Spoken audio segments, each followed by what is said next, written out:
Hayatım günlerinin en güzel çağlarıydı.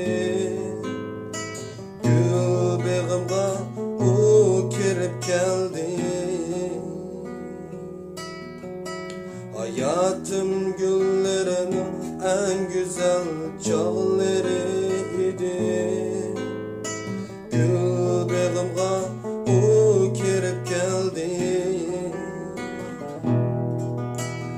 Ketmeymen digen bana, keşmeymen digen. Şirin söz bile kalbimne hep ketken.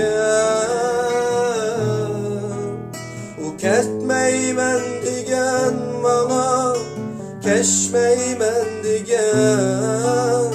Şirin söz bile kalbimne hep ketken.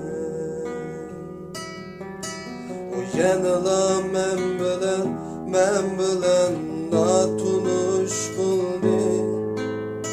Nakşılarga dert bulup buldu. O sır dişim idi benim, en baktım idi. Sebepsizla emmeni hep gitti. O sır dişim idi benim, en baktım idi. Sebepsizla emmeni hep gitti.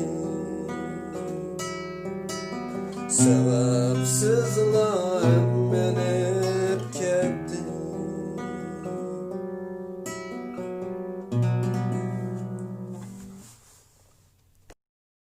抖音